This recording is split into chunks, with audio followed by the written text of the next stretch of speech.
وما بنعمة ربك فحدث صدق الله العظيم وصدق رسوله النبي الأمين المتين الكريم ونحن على ذلك لمن الشاهدين والشاكرين والحمد لله رب العالمين. بعد مغرب سے لے کر اب تک آپ حضرات محفل نور میں شرکت کرنے کی سعادت حاصل کر رہے ہیں. اسٹیج محبت پر علماء کرام اور شعراء اعظام کی پاکیزہ جلوہ گری ہے. آپ کے دیار میں پہلی مرتبہ حضرت قبلہ قاری خطاب رضا المعروف صباح العامی کی توسل سے آنے کا موقع ملا ہے. رات کے تقریباً 12:15 بج چکے ہیں، لیکن ابھی بھی آپ حضرات بیدار ہیں. یہ بہت بڑی چیز ہے. جہاں آپ کی طبیعت یہ چاہتی ہوگی کہ نرم نرم بستروں پر سو کر کے اپنی نیندوں کو پوری کی جائے، وہیں پر آپ بیٹھ کر کے یہ بھی سوچ رہے ہیں کہ چند منٹ علماء کی گفتگو و نعت خوانی سن کر کے آخرت کا ذخیرہ بھی جمع کیا جائے.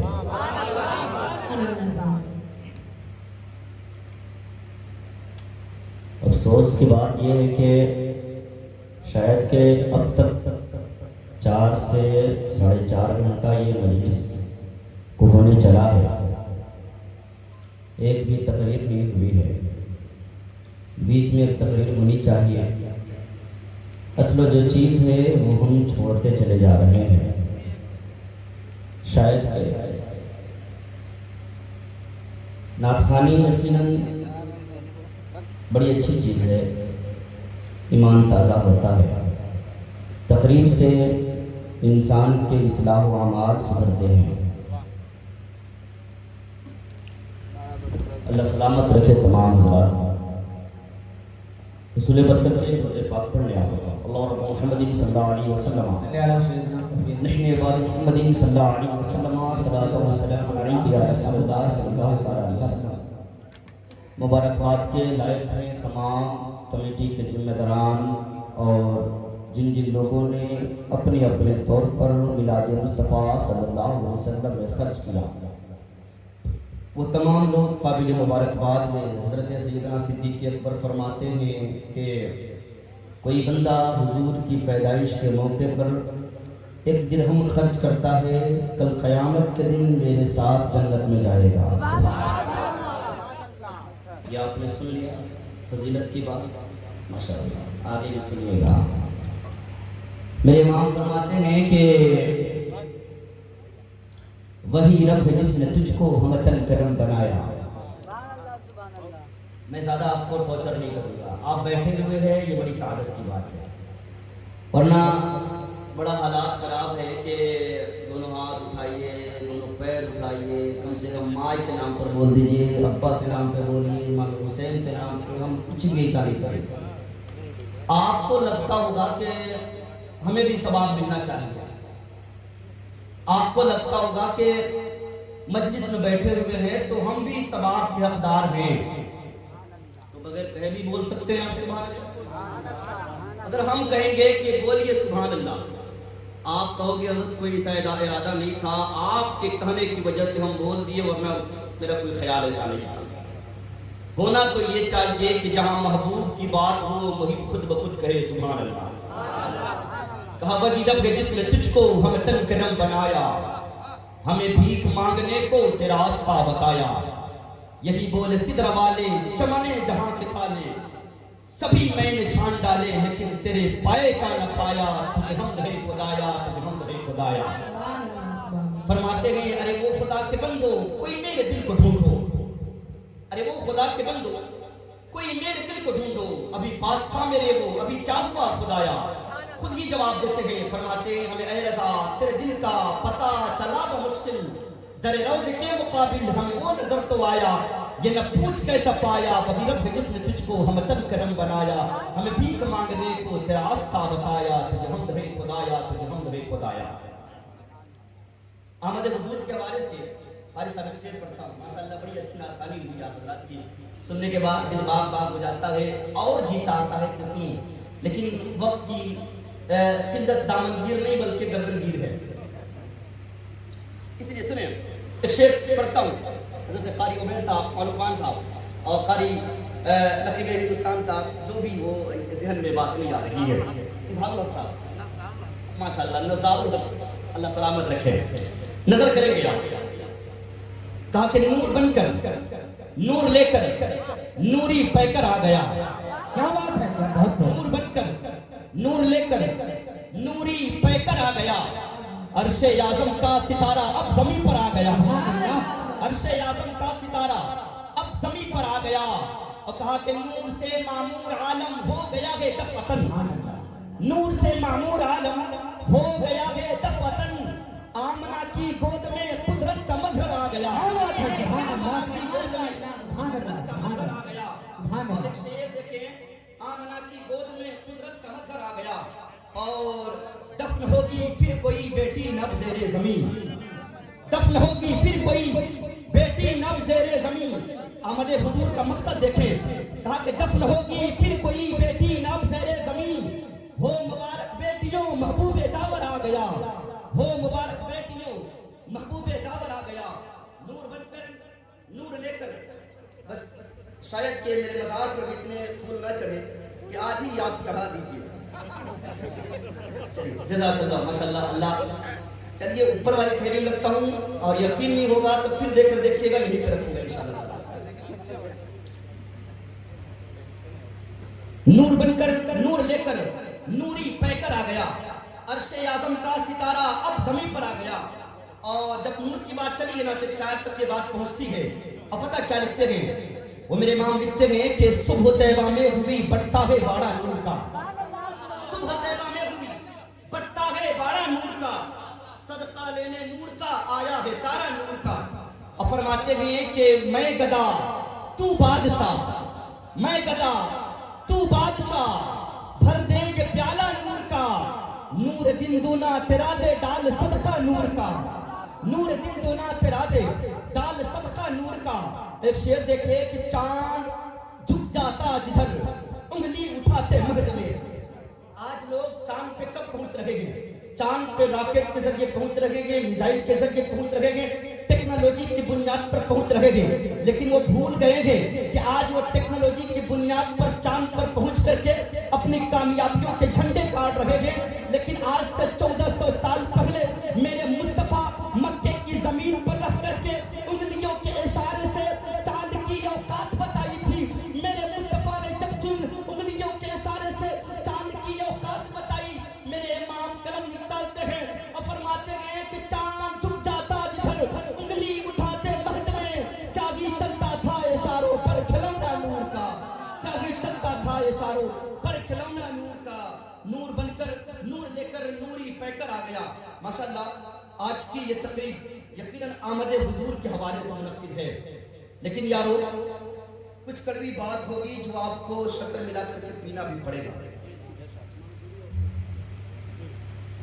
تقریر کا مقصد کیا ہوتا ہے تقریر کا مقصد نہ جمانے کا مقصد ہوتا ہے نہ اپنی قابلیت بڑھانے کا مقصد ہوتا ہے تقریر کا مقصد اور مقصد یہ ہوتا ہے کہ قوم کی کیسے اصلاح ہو قوم کن برائیوں کے دلدل میں دھستی چلی جا رہی ہے ان برائیوں سے کیسے نکالا جائے مقصد یہ ہوتا ہے میرے مصطفیٰ کے آنے کا مرکز کیا ہے میرے مصطفیٰ اس دھرتی پر کیوں آئے میرے مصطفیٰ کی پیدائش کیوں ہوئی کبھی آپ نے غور کیا ہم مسلمان ہیں اور الحمدللہ ایسے مسلمان ہیں نا کہ اگر کوئی پوچھ دے گا کہ آپ کیسے مسلمان ہیں تو آپ کیا جواب دیں گے ہم آدھار کارڈ والے مسلمان ہیں آدھار کارڈ والے مسلمان ہیں کوئی کہے کہ مسلمان کیسے ہیں الحمدللہ جی میں مسلمان ہوں یہ دیکھیے ہماری پہچان یہ دیکھیے ہماری شناخت لیکن یارو مسلمان ایسا ہوتا ہے نا مسلمان کی پہچان ایسی ہوتی ہے نا کہ جب چہرے پہ داڑھی بھی ہو، سروں پہ ٹوپیاں بھی ہو، جسم پر اسلامی لباس بھی ہو، تاکہ کوئی دور سے بندہ دیکھے نا تو دیکھتے ہی پہچان جائے کہ آنے والا کوئی اور نہیں جا رہا ہے بلکہ مدینے والے کا غلام آ رہا ہے، مدینے والے کا غلام آ رہا ہے۔ لیکن آج کڑوی بات کچھ یہ ہے کہ نہ ہمارے چہرے سے ہمیں پہچاننے کا کوئی موقع ملتا ہے، نہ آج ہمیں ہمارے جسموں سے ہمارے لوگ پہچانتے ہیں، بلکہ حالات تو یہ گئے۔ ابھی جو لوگ خوب نعرے بازی کر رہے تھے نا، بس تھوڑی دیر سن لیں، خوب نعرے بازی کر رہے تھے نا، ان سے پوچھا جائے کہ میاں جی آپ کس نبی کی امت میں ہیں؟ کوئی پوچھ دے گا آپ جلوس نکالتے ہیں، جلوس محمدی میں جھنڈے لگاتے ہیں، جلوس محمدی میں خوب نعرے بازی کرتے ہیں، کوئی بندہ پوچھ دے گا کہ آپ کے نبی کا نام کیا ہے، آپ کے نبی کی پیدائش کہاں ہوئی ہے، آپ کے نبی کہاں وفات کیے گئے، آپ کے نبی کے والد کا کیا نام ہے، آپ کے نبی کے والدہ کا کیا نام ہے، آپ کیا جواب دو گے؟ ابھی میں پچھلے دنوں جلوس میں تھا، ایک صاحب سے میں نے پوچھا کہ بتائیں کہ آپ کے نبی کا کیا نام ہے؟ وہ بندہ کہنے لگا، کہتے ہیں کہ مفتی صاحب میرے نبی کا نام محمد جی ہے۔ کیا کہتے ہیں؟ محمد جی۔ جس قوم کو اپنے نبی کا نام لینے کا بھی طریقہ پتا نہ ہو، جس بندے کو یہ پتا نہ ہو کہ میں اپنے نبی کا نام کیسے لیا جائے، کیا ایسا بندہ مسلمان کہلانے کے لائق ہے؟ اتنے مجمع میں بیٹھے ہوئے ہیں، آپ سے میں پوچھوں کہ آپ کے نبی کا اصلی نام کیا ہے، آپ کس نبی کی امت میں ہیں؟ ایک صاحب سے پوچھنے لگے قاری عبید صاحب، تو اس نے کہا کہ میں نے کہا کہ آپ کے نبی کا کیا نام ہے؟ کہنے لگے صلی اللہ علیہ وسلم۔ کیا کہتے ہیں؟ صلی اللہ علیہ وسلم۔ میں نے کہا یہ تو درود شریف ہے، صلی اللہ علیہ وسلم یہ درود شریف ہے، آخر اس قوم کو کب پتا چلے گا کہ ہمارے نبی کا اصلی نام کیا ہے؟ آج اس مجلس میں جان لیجئے کہ ہمارے نبی کا اصلی نام کیا ہے، تاکہ کوئی میڈیا پرسن، کوئی بھی غیر مسلم بھائی آپ سے پوچھ بیٹھے گا کہ آپ جس نبی کے کلمہ پڑھتے ہو آپ کے نبی کا کیا نام ہے۔ ہم ایسے نوجوان ہیں نا، جب ڈریم 11 لگانے کی باری ہوتی ہے نا حضرت، دیکھتے نا کھلاڑیوں کے 10 نام یاد ہو جاتے ہیں، 10 ہیرو کے نام یاد ہو جاتے ہیں، اور جب لگاتے ہیں نا ڈریم 11 تو ایسے ایسے کھلاڑیوں کے نام پتا ہوتے ہیں کہ 3 گھنٹہ پہلے ہی وہ لگاتے گئے کہ یہ آج ڈراپ آؤٹ ہونے والا ہے، یہ بولنگ کرنے والا ہے، یہ بیٹسمین کرنے والا ہے، یہ کیچ لینے والا ہے، سب بایوگرافی سے پتا ہوتا ہے۔ یہ قوم مسلم کے بچوں کا حال ہے۔ اگر اس بچوں سے پوچھ دیا جائے کہ آپ کے نبی کا کیا نام ہے، آپ بگلے جھانکیں گے۔ آپ کے نبی کا اصلی نام حضرت محمد مصطفیٰ صلی اللہ علیہ وسلم ہے۔ کتنے بندوں کو پتا تھا؟ پتا تھا کیا نام ہے؟ حضرت محمد مصطفیٰ صلی اللہ علیہ وسلم۔ آپ کے حضور کے والد یعنی کہ ابو کا نام حضرت عبداللہ ہے۔ کیا نام ہے؟ آپ کے حضور، آپ کے نبی کے والدہ کا نام حضرت آمنہ، کیا نام ہے؟ آپ کے دادا کا نام حضرت عبد المطلب ہے۔ ہمارے حضور مکہ شریف میں پیدا ہوئے گئے، مدینہ شریف میں انتقال فرمائے گئے۔ یہ باتیں کس کو پتا تھی؟ پتا تھی آپ کو؟ ہم الحمدللہ روٹی بوٹی توڑ لیتے ہیں لیکن جم کے مسلمان ہیں۔ کوئی اگر کہہ دینا کہ آپ مسلمان نہیں، گربان پکڑ لیں گے، آپ کیسے کہتے ہیں کہ مسلمان ہم نہیں ہیں؟ ہم ایسے مسلمان ہیں کہ مجھے خود نہیں پتا ہے کہ ہم کیسے مسلمان ہیں۔ جمعہ کے صرف نمازی بنے بیٹھے ہوئے ہیں، کتنے لوگ نماز پڑھتے ہیں؟ کل قیامت کے دن پڑھتے ہیں۔ آپ سے یہ نہیں پوچھا جائے گا کہ تم نے جلوس نکالا تھا کہ نہیں نکالا تھا۔ قیامت کے دن یہ نہیں پوچھا جائے گا کہ تم نے جھنڈیاں نکالی تھی کہ نہیں نکالی تھی۔ قیامت کے دن یہ نہیں پوچھا جائے گا کہ تم نے جلسے میں کتنے نعرے لگائے تھے۔ قیامت کے دن یہ بھی نہیں پوچھا جائے گا کہ تم نے جلسوں میں کتنے پیسے خرچ کیے تھے۔ قیامت کے دن سب سے پہلا سوال ہوگا کہ تم نے نماز پڑھی تھی کہ نہیں پڑھی تھی۔ ہم رات دن علماء کی برائی کرتے ہیں حضرت، لیکن ہمیں اپنے نبی کا نام لینے کا طریقہ پتا نہیں ہے۔ الحمدللہ اتنے علماء کرام بیٹھے ہوئے ہیں جی، اتنے علماء کرام بیٹھے ہوئے ہیں، یہ آتے کہاں سے؟ آج اگر اپنے بچوں کو کہا جائے نا کہ آپ اپنے بچوں کو عالم دین بنائیے تو پتہ ہے کیا کہتے ہیں؟ کہتے ہیں کہ حضرت اگر ہمارا بچہ عالم دین بن لے گا تو کھائے گا کیا؟ کیا کہتے ہیں؟ کھائے گا کیا؟ نبی کی سیرت دیکھیں، حضور کی آمد کی پیدائش کی خوشی منا رہے ہیں، لیکن حضور کے نائبین سے اتنی دشمنی، حضور کے غلاموں سے اتنی دشمنی، اللہ اکبر، کہتے کہ کھائے گا کیا، کمائے گا کیا؟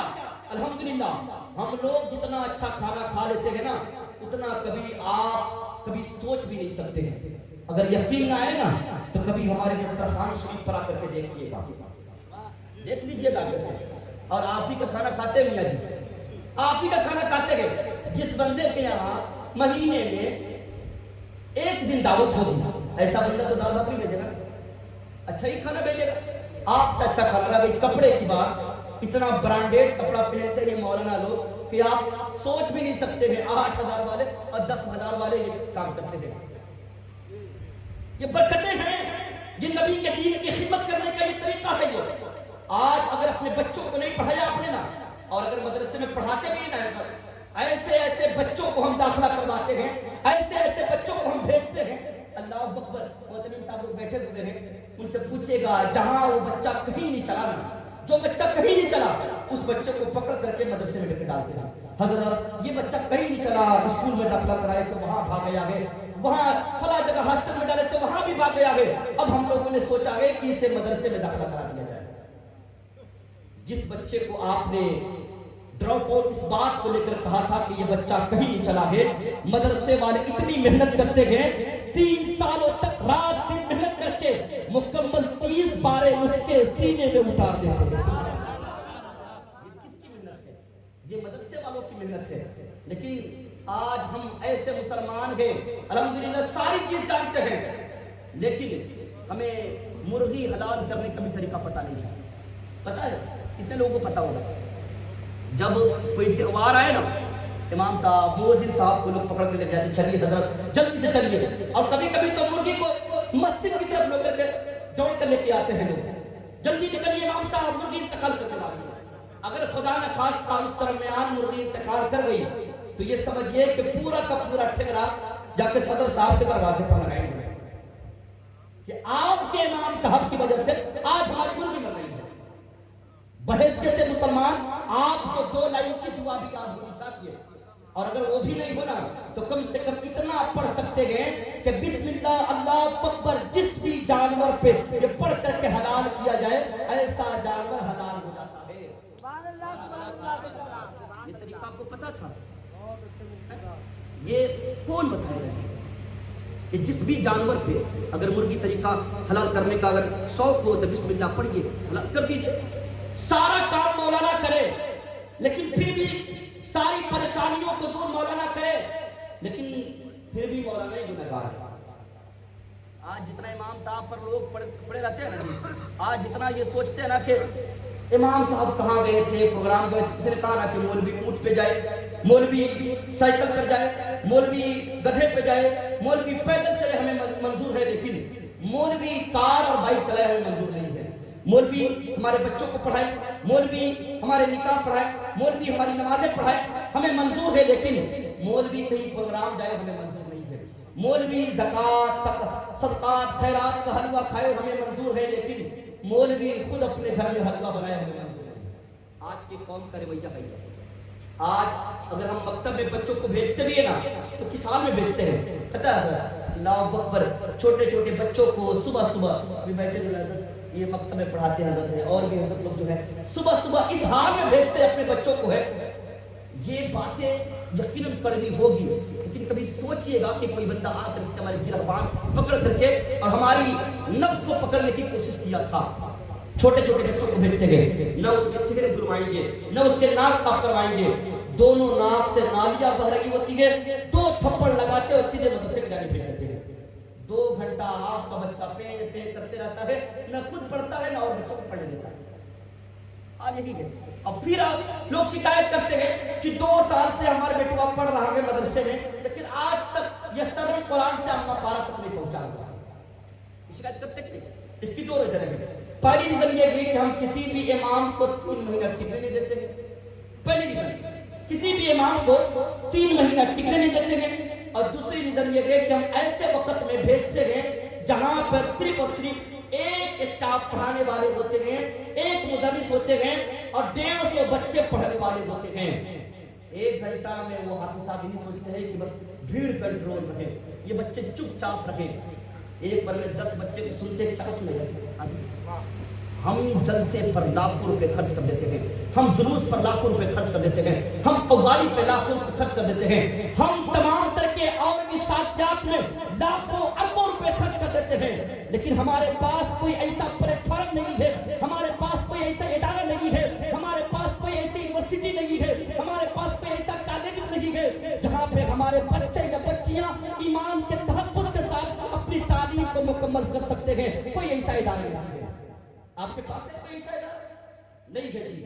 الحمدللہ ہم جتنا پر ایئر قوالیوں میں پیسہ خرچ کر دیتے ہیں, جتنا پر ایئر محرم کے ڈی جے پہ خرچ کر دیتے ہیں, پر ایئر جتنا چادر اور گاگر میں خرچ کر دیتے ہیں, قسم خدا کی ایک سال ان پیسے کو بچائیے, آپ کے علاقے میں بھی آپ کے بچوں کے مستقبل کے لیے یونیورسٹی یا کالج تیار ہو سکتا ہے. کیوں نہیں ہو سکتا جی؟ آج ہمارے بچے غیروں کے یہاں جاتے ہیں نا, جاتے ہیں کیا پڑھایا جاتا ہے؟ کبھی سوچیے گا, پتہ ہے کیا پڑھایا جاتا ہے؟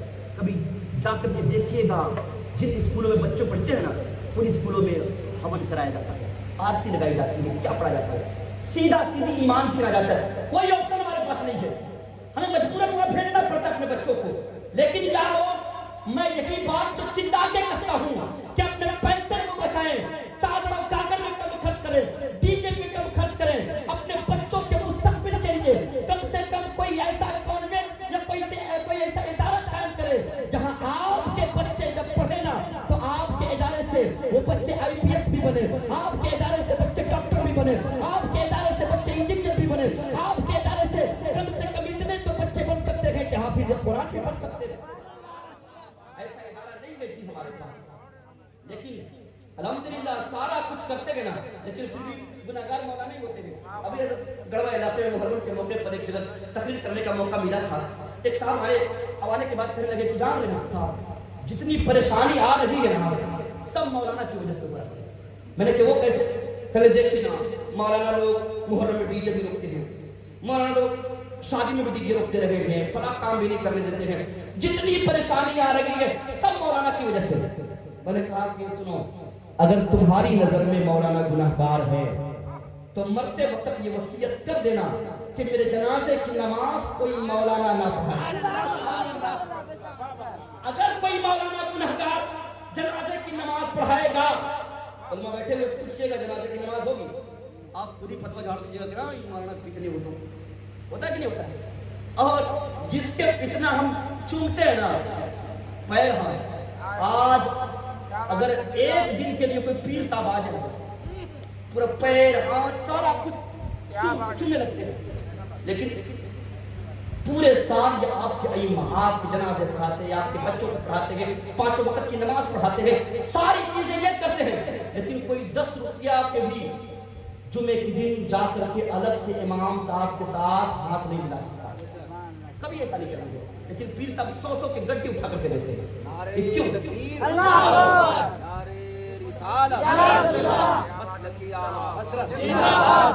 علامہ مفتی مدثر امجدی صاحب قبلہ نعرہ تکبیر. میں یہ نہیں کہتا ہوں کہ پیر کا ہاتھ نہ چومیں. ارے آپ کے لیے جو سب سے بڑے پیر ہے نا وہ کوئی پیر نہیں ہے, بلکہ آپ کے لیے جو پیر ہے سب سے بڑے وہ گھر کے آپ کے والدین ہیں. پیروں کے جھولیاں بھرنے سے پہلے, پیروں کے ہاتھ چومنے سے پہلے اپنے والدین کے ہاتھ چومیں. یقیناً جس دن آپ کے والدین آپ سے راضی ہو جائیں گے اس دن مدینے والے بھی آپ سے راضی ہوں گے. گھر میں والدین ناراض ہیں لیکن پیر صاحب کے ہاتھ چوم رہے ہیں. میں یہ معنی کرتا ہوں, اور جس پیر صاحب کے ہاتھ چومتے نا اور جتنا امام صاحب کو پیچھے پڑے رہتے ہیں, ایک کڑوی بات سن لیجئے, تھوڑی دیر بس رکھ دیجئے بھیا, ہے نا. یہ چونکہ کچھ چند باتیں ہیں, جتنا آپ چومتے ہیں نا کبھی پیر صاحب کے پیچھے 5 وقت کی نماز پڑھ کے دیکھیے گا. 5 وقت ایک دن اگر نماز پڑھانے آ جائے اگر مکمل خشوع اور خضوع کے ساتھ نماز پڑھائیں گے, لیکن اگر 5 وقت کی آپ اس دن نماز پڑھ لیے, میں گارنٹی کے ساتھ کہتا ہوں کہ آپ اس پیر صاحب سے بیعت بھی توڑوا سکتے ہیں. جب امام نماز پڑھاتے ہیں تو کچھ مقتدی جو ہیں پیر دیکھتے ہیں, آنکھیں دیکھتے ہیں, ہاتھ دیکھتے ہیں کہاں کہاں کر رہے ہیں, اتنی غلطیاں نکال دیتے ہیں. جب وہ پیر صاحب نماز پڑھائیں گے تو اسی پیر صاحب میں کم سے کم 100 غلطیاں آپ نکال سکتے ہیں. لیکن پھر بھی وہ پیر صاحب پیر ہی ہے جی. اور اگر آپ کو کسی نے کہہ دیا ہو, ہم یہ نعرہ لگاتے ہیں نا جی غلام یہ رسول میں موت بھی قبول ہے، جو ہو نہ عشق مصطفیٰ تو زندگی فضول ہے۔ یہ نعرہ بعد میں لگائیے گا، پہلے ایک نعرہ میری طرف سے لگائیں۔ وہ نعرہ یہ ہے کہ غلام یہ رسول میں نماز بھی قبول ہے، غلام یہ رسول میں زکوٰۃ بھی قبول ہے، غلام یہ رسول میں چہرے پہ داڑھی بھی قبول ہے، غلام یہ رسول میں شراب ناقابل قبول ہے، غلام یہ رسول میں جھوٹ ناقابل قبول ہے، غلام یہ رسول میں چغلی ناقابل قبول ہے۔ جب یہ نعرہ آپ لگا لیں گے، اس پر عمل کر لیں گے، تب یہ نعرہ لگائے کہ غلام یہ رسول میں موت بھی قبول ہے۔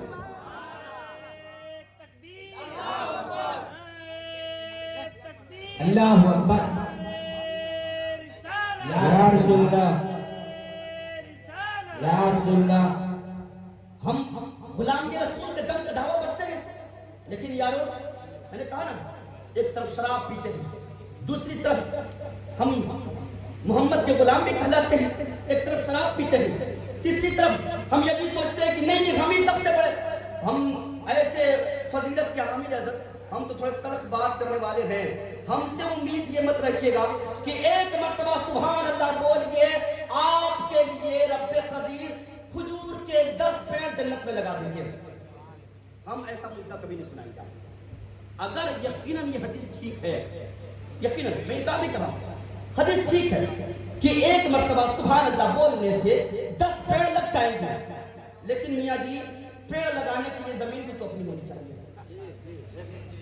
پیڑ لگانے کے لیے زمین بھی تو اپنی۔ آپ جائیے محمد گنج سے، ڈالٹے گنج سے کھجور کا پیڑ لے کے آ جائیے، یا کسی بھی چیز کے پیڑ لے کر کے آ جائیے، پورے جمعہ میں گھومتے رہیے کہ کہاں لگائیں۔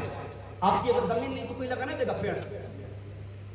یہ زمین ہم نے کب ہموار کیا ہے؟ ہم نے زمین جنت میں کب خریدی ہے؟ ارے ہم ایسے ہیں کہ صرف اور صرف فضیلت پر رہ گئے ہیں، ارے جن کے لیے رب کائنات کے رسول نے جنت کی خوشخبری دیا تھا، ان 10 صحابہ کو بتایا تھا کہ صدیق تم جنتی ہو۔ ایسے بندے رات رات بھر رب کی بارگاہ میں روتے رہتے تھے۔ سیدنا صدیق اکبر کا قول ہے، وہ فرماتے ہیں کہ کاش میں بکری کا بچہ ہوتا، لوگ مجھے ذبح کرتے اور کھا جاتے تاکہ مجھے رب کی بارگاہ میں حساب دینا نہ پڑے۔ سبحان اللہ۔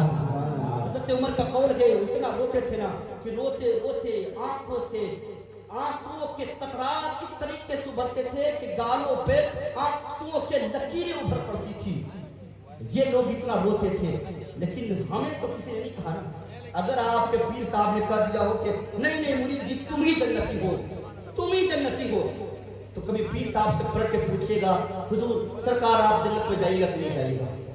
کبھی پلٹ کے پوچھے گا، جواب آئے گا؟ کبھی نہیں جائے گا جی۔ ہم آج کا پیغام یہی ہے کہ اپنے بچوں کے لیے، اپنے بچیوں کے لیے کوئی الہیہ عمل تیار کیجیے۔ آج ہم ایجوکیشن کے معاملے میں اتنے پیچھے ہیں نا کہ شیڈیول کاسٹ کے نیچے سے بھی ہمارا دور نہیں آتا۔ آپ کے معاشرے میں کتنے ڈاکٹر ہیں؟ آپ سے پوچھنا چاہتے ہیں، کوئی ہے؟ ایک ہوں گے، کتنے انجینئر ہیں، کتنے پروفیسر ہیں، کتنے وکیل ہیں؟ کوئی ہے؟ نہیں ہے۔ لیکن بینر ڈھونے میں، جھنڈا ڈھونے میں، کسی پارٹی کے آگے آگے نعرہ لگانے میں، دری بچھانے میں ہمارا سب سے آگے رہا ہوتا ہے کہ نہیں ہوتا جی؟ آج اتنے پرسنٹ ہونے کے باوجود بھی آج ہم دوسرے کی غلامی کیوں کر رہے ہیں؟ کبھی آپ نے سوچا ہے؟ کیونکہ ہماری یونٹی نہیں ہے، ہماری اتحادی اس طریقے سے بگڑ چکی ہے کہ اگر کوئی مسلمان جو ہے کسی بھی چیز میں اگر اٹھ جائے نا تو 10 لوگ سب سے پہلے اس بندے کو ہرانے کے لیے اٹھیں گے۔ حالات یہ بن گئے، کوئی نہ ہم جیتیں گے کوئی تو جیتنے دیں گے، حالات یہ ہے۔ اب پھر جب پریشانی آئے نا، سنیں نیتا ہو تو کیسا ہو۔ آج نیتاؤں کی بات کرتے ہیں نا کہ نیتا یہ ہوتے ہیں، نیتا اگر چننا ہونا تو سیدنا صدیق اکبر جیسا نیتا چنو، اگر نیتا چننا ہونا تو سیدنا عثمان جیسا نیتا چنو، اگر نیتا چننا ہونا تو سیدنا عمر جیسا نیتا چنو، تاکہ وہ قوم کی دیکھ بھالی بھی ایسے کرتے ہیں نا کہ بڑے بڑے حضرت عمر کا قول ہے کہ دریائے دجلہ کے کنارے اگر کوئی بھوکی بکری مر جائے نا تو اگر رب کی بارگاہ میں عمر سے سوال ہوگا تو اے عمر تو رب کی بارگاہ میں کیا جواب دے گا؟ ہم پتہ ہے آج ایک بلا اور چلی گئی قاری ہوئے صاحب، وہ یہ ہے کہ اگر کوئی بندہ کسی غریب کی مدد بھی کر دینا آج کے دور میں سب سے بڑی چیز ہے، تو سب سے پہلے ہم ایسے بندے کو جو ہے جسے مدد کرتے ہیں اس کے ساتھ سیلفیاں لیتے ہیں، لیتے کہ نہیں؟ اور فیس بک پر، واٹس ایپ پر، ٹویٹر پر جتنے بھی سوشل میڈیا ہینڈل ہوتے ہیں سب پر چڑھا دیتے ہیں کہ آج فلاں سیٹھ صاحب نے ایک غریب کی مدد کر دی ہے۔ سنیں پہلے کے لوگ کیسے تھے؟ جو غریبوں کی مدد کرتے تھے نا تو کبھی کسی کو بتاتے نہیں تھے۔ میں بات کر رہا تھا حضور کے سب سے پہلے غلام سیدنا صدیق اکبر کی۔ سنیں نیتا ہو کیسا ہو، مدینے میں پڑ جاتی ہے۔ سیدنا صدیق اکبر کا دور ہے، 2.5 سال تک سیدنا صدیق اکبر نے حکومت کیا تھا۔ مدینے میں ایک غریب پڑیا تھی، آنکھوں سے نابینا تھی، جس کا کوئی حامی و مددگار نہیں تھا۔ سیدنا صدیق اکبر اسلام کا نیتا، اسلام کا خلیفہ اس بڑیا کہا جاتے ہیں۔ جانے کے بعد اپنے ہاتھ سے جھاڑو پوچھا کرتے ہیں، اپنے ہاتھ سے کھانا بناتے ہیں۔ وہ بڑیا ہر دن پوچھتی ہے بیٹے تیرا نام کیا ہے؟ اللہ اکبر، سیدنا صدیق اکبر نام نہیں بتاتے ہیں۔ وہ بڑیا ہر دن پوچھتی ہے بیٹا نام تو بتا دینا۔ سیدنا صدیق اکبر فرماتے ہیں، کہتے ہیں کہ اماں جی نام میں کیا رکھا ہے، آپ کا کام تو ہو رہا ہے نا۔ 2.5 سال تک سیدنا صدیق اکبر خدمت کرتے ہیں، نام نہیں بتایا۔ حضرت عمر کو بھی پتہ چلا کہ مدینے میں کوئی بڑیا ہے۔ حضرت عمر جیسی گئے نا، جانے کے بعد دروازے پہ دستک دیتے ہیں، فرماتے ہیں کہ اماں جی میں عمر بن خطاب ہوں، میں نے سنا ہے کہ آپ کا کوئی نہیں ہے، میں چاہتا ہوں کہ آپ کی خدمت کروں۔ وہ بڑیا کہتے ہیں نہیں عمر، رات کو ایک بندہ آتا ہے میری خدمت کرتا ہے چلا جاتا ہے، رات کو ایک بندہ آتا ہے میرے لیے کھانا بناتا ہے چلا جاتا ہے، رات کو ایک بندہ آتا ہے میرے گھر میں جھاڑو پوچھا کرتا ہے چلا جاتا ہے۔ حضرت عمر فرماتے کہتے ہیں اماں جی مجھے بھی موقع دے، میں بھی خدمت کرنا چاہتا ہوں۔ اللہ اکبر، حضرت عمر کی بات کر کے وہ بڑیا کہتی ہے کہ نہیں عمر وہی بندہ ٹھیک ہے۔ حضرت عمر تھوڑے چلالی آدمی تھے، غصے لے آدمی تھے، غصہ ہو جاتے ہیں، فرماتے ہیں کہ میں کیوں خدمت نہیں کر سکتا ہوں، مجھے بھی موقع دے۔ وہ بڑیا کہتی ہے عمر تجھ میں اور اس میں بڑا فرق ہے، سبحان اللہ، تجھ میں اور اس میں بڑا فرق ہے۔ کہتے ہیں کہ کون سا فرق ہے؟ وہ بڑیا کہتی ہے عمر تم پہلی مرتبہ آئے ہو، اپنا بھی نام بتا رہے ہو، اپنے ابا کا بھی نام بتا رہے ہو، لیکن جو بندہ رات میں آتا ہے نا 2.5 سال تک میری خدمت کرتا رہا، میں ہر دن اس بندے سے پوچھتی ہوں بیٹے نام کیا ہے، لیکن آج تک اس بندے نے اپنا نام نہیں بتایا۔ نعرے تکبیر، نعرے تکبیر، نعرے رسالت، مسلک اعلی حضرت، سرکار کی آمد، دلدار کی آمد، نعرے تکبیر۔ نام نہیں بتایا ہے۔ حضرت عمر رو پڑے، کہتے یار آج بھی کوئی ایسا بندہ ہے جو خدمت کر کے کسی کو نہ بتائے۔ آج تو ہم کسی کی خدمت کرتے گئے تو بات بات میں بتا دیتے ہیں کہ آج فلاں کا بیٹا بڑا مجبور تھا میں نے مدد کر دیا۔ حضرت عمر روتے ہیں، کہتے ہیں کہ میں اس بندے سے ملاقات کرنا چاہتا ہوں، دیکھنا چاہتا ہوں کون ہے جو اس بڑیا کی خدمت کرتا ہے۔ اللہ اکبر، حضرت عمر فرماتے ہیں کہ میں مسجد نبوی کے جھاڑی کے کنارے بیٹھ کر کے دیکھنے لگا کہ کون ہے جو اس بڑیا کی خدمت کرتا ہے۔ رات کا سناٹا ہوتا ہے، آج تہائی رات گزرتے ہیں، اسلام کا خلیفہ، اسلام کا نیتا سیدنا صدیق اکبر مسجد نبوی سے نکلتے ہیں، چہرے پر پردے ڈالتے ہیں، پیروں میں چپل لگی ہے، جو بھی اس بڑیا کے گھر کی طرف بڑھتے ہیں، سیدنا صدیق اکبر کو جو بھی دیکھتے ہیں حضرت عمر کہ اس بڑیا کے گھر کی طرف بڑھ رہے ہیں، حضرت عمر جھاڑی سے نکل کر کے اس بندے کو پکڑ لیتے ہیں، فرماتے ہیں کہ تیرا نام کیا ہے، تو اس بڑیا کے گھر جاتا کیوں ہے، تو اس کی خدمت کیوں کرتا ہے۔ سیدنا صدیق اکبر نے چھڑانے کی کوشش کیا، چھڑا نہیں پاتے ہیں، چونکہ حضرت عمر نے چہرے سے نقاب کو کھینچا ہے۔ کیا دیکھتے ہیں کہ وقت خلیفہ، وقت نیتا، وقت امیر المومنین سیدنا صدیق اکبر موجود ہے، سیدنا صدیق اکبر موجود ہے۔ حضرت عمر نے جو بھی دیکھا نا کہ وقت کے خلیفہ موجود ہے، وقت کے بادشاہ موجود ہے، اللہ وقت پر رو پڑتے ہیں، فرماتے ہیں کہ یار تو اس بڑیا کے گھر جا کر کے خدمت کرتا ہے۔ حضرت سیدنا صدیق اکبر نے جب بات سنے نا وہ بھی رو پڑے، روتے روتے کہتے ہیں یار اس نیکی کو کوئی نہیں جانتا تھا، صرف میں جانتا تھا، میرا رب جانتا تھا کہ میں اس بڑیا کی خدمت کرتا ہوں، لیکن آج میرے رب نے اس نیکی کے پردے کو فاش کر دیا ہے۔ اللہ اکبر کہتے گئے کہ عمر اس نیکی کو کوئی نہیں جانتا تھا۔ حضرت عمر بھی رو رہے ہیں، فرماتے حضرت عمر کہتے گئے یار مسلمانوں کے امیر ہو، مسلمانوں کے خلیفہ ہو، مسلمانوں کے نیتا ہو، ایک بات تو بتا دینا کہ تو نے پیروں میں چپل کیوں نہیں پہنا ہے، دیکھا ہے تاکہ پیروں میں چپل کیوں نہیں پہنا ہے۔ حضرت عمر فرماتے کہتے سنو عمر، میں نے صرف اس لیے پیروں میں چپل نہیں پہنا ہے کہ مدینے کے سارے لوگ سو رہے ہیں اور مدینے کے گلیوں میں اگر میں چپل پہن کر کے گزروں اور میری چپل کی آہٹ سے سے کسی مخلوق خدا کی نیند خراب ہو گئی وہ رب کی بارگاہ میں شکایت کر دے گا، اے عمر بتا میں رب کی بارگاہ میں کیا جواب دوں؟ حضرت سیدنا صدیق اکبر اتنا رو رہے ہیں، فرماتے ہیں کہ اگر رب کی بارگاہ میں مجھ سے سوال ہوگا کہ تیری چپل کی آہٹ سے کسی مخلوق خدا کی نیند خراب ہوئی تھی، اے عمر بتا میں رب کی بارگاہ میں کیا جواب دوں گا؟ ایک نکتے کی بات یہ ہے کہ وہ لوگ اتنا ڈرتے تھے کہ میری چپل کی آہٹ سے کسی بندے کی نیند خراب نہ ہو۔ آج شادیوں کے موقع پر، آج دیگر رسومات کے موقع پر رات بھر اپنے گھروں میں ڈی جے بجاتے ہیں۔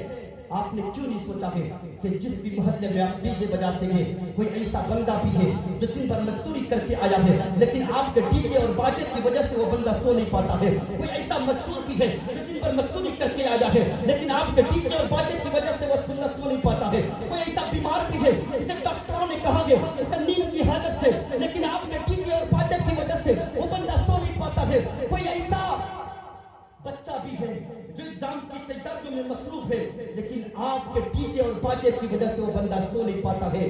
اگر وہ لوگ رب کی بارگاہ میں شکایت کر دیں، اے میرے بندے آپ بتاؤ رب کی بارگاہ میں آپ کیا جواب دو؟ میں کوئی غیر نتو خیرہ کی بات نہیں کر رہا ہوں، جس کے پاس کنفرم ٹکٹ تھے کہ تم جنتی ہو، وہ بندے رات پر روتے تھے۔ آج ہم ڈی جے بجا کر کے لوگوں کے نیندوں کو حرام کرتے ہیں۔ شاید کیا ڈی جے بند ہے کہ نہیں بند ہے؟ شادیوں میں سب سے زیادہ آج شادیوں کو ہم لوگوں نے اتنے مہنگے کر کے رکھے، اتنے مہنگے کر کے رکھے۔ میرے مصطفیٰ نے فرمایا تھا، کہا کہ شادیوں کو آسان کرو تاکہ زنا کرنا مشکل ہو جائے، لیکن ہم لوگوں نے شادیوں کو اتنا مشکل کر دیا ہے کہ زنا کرنا آسان ہو گیا۔ آج ہماری قوم کی بیٹیاں غیروں کے ساتھ بھاگ رہی ہیں، اس کا ریزن کیا ہے؟ کبھی آپ نے سوچا ہے کیوں بھاگ رہی ہے؟ کیونکہ ہمارے غریب بچیوں کے شادی کے لیے جہیز کا انتظام نہیں ہے، اس لیے وہ غیروں کے ساتھ بھاگ رہی ہیں۔ اگر آپ شادی آسان کرتے نا، نکاح فی المساجد کو عام کرتے نا، تو آج یہ دن دیکھنا نہیں پڑتا ہمیں۔ ٹائمز آف انڈیا کی رپورٹ پڑھیے، تقریباً 4 سالوں میں 8 لاکھ سے زائد مسلم بچیوں نے غیروں کے ساتھ بھاگ کر کے شادی کیا ہے۔ 8 لاکھ سے زائد مسلم بچیاں غیروں کے ساتھ بھاگ کر کے، اس کا ذمہ دار کون ہے؟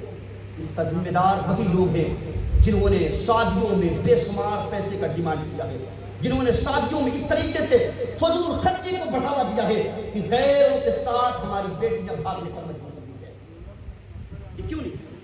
آج تک اگر ہماری بیٹیوں، آج ہم جاتے ہیں نا جی جہیز کے لیے، اپنے بیٹی کے لیے یا بیٹے کے رشتہ دیکھنے کے لیے، تو سب سے پہلے ہم یہ سوچتے ہیں، ابا سے پہلے بات کر لیتے ہیں کہ وہ بننا دے گا کہ نہیں دے گا، ہے نا، یہ والا دے گا کہ نہیں دے گا، کتنا مال دے گا۔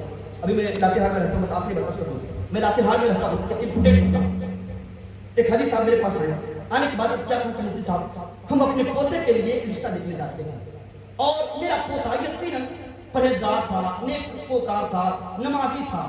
جب ہم گھر سے نکل رہے تھے تو میرے پوتے نے کہا کہ دادا جی جب آپ جا رہے ہیں نا تو لڑکی والوں سے دنیا دار والا سوال نہ کیجیے گا، اس کے نام مت پوچھیے گا، والد کا نام مت پوچھیے گا، خاندان میں پوچھیے گا، ایک سوال پوچھیے گا، اگر اس سوال کا جواب مل جائے رشتہ مکمل کیجیے گا، آ جائیے گا۔ کہا ٹھیک ہے۔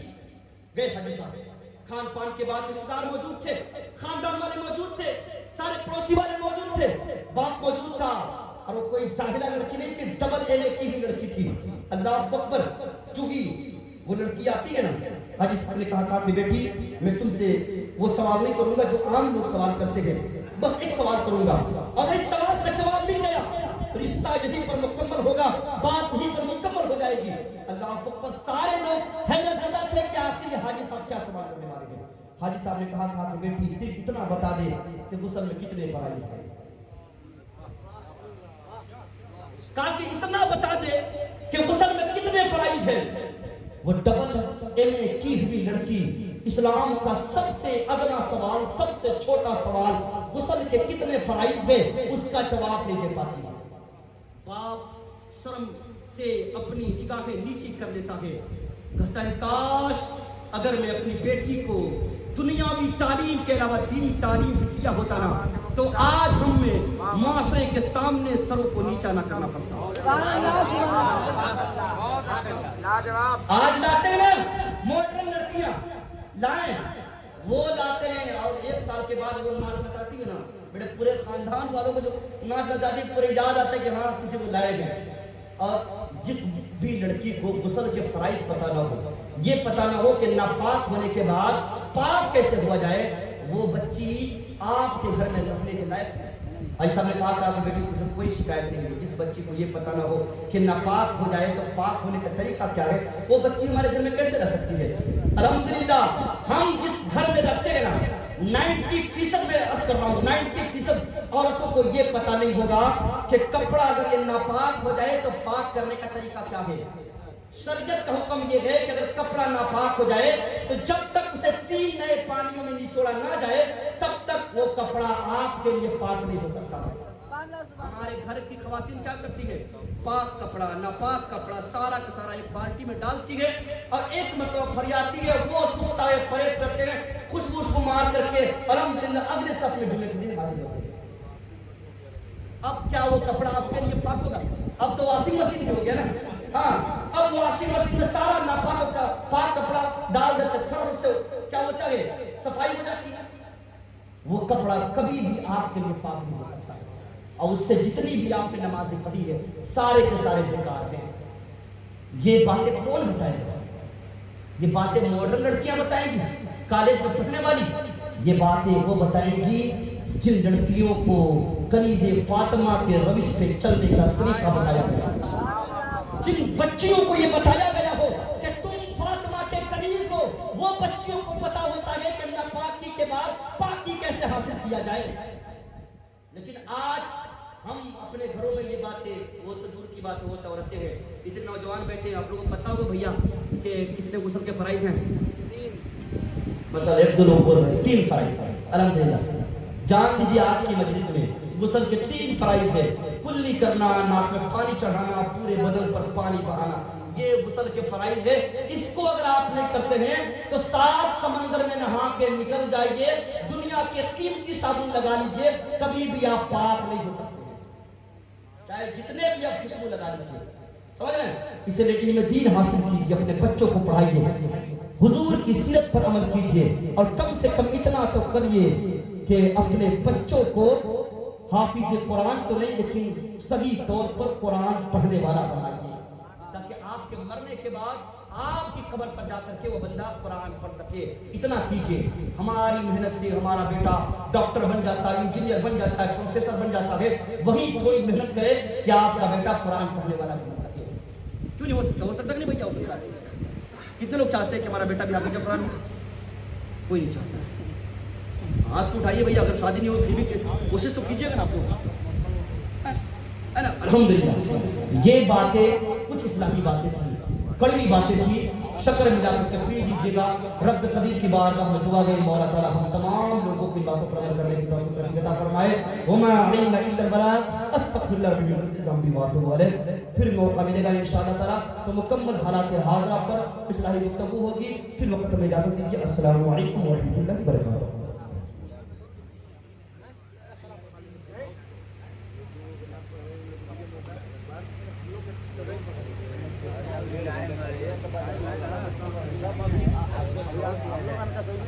چلیے 2 کلام, یہ کلام پڑھ دیتے ہیں. ہٹا کرسی ہٹا دے. ہم لوگ کبھی آئے ہوئے ہیں نا, ہم نے کرنا ہے نا.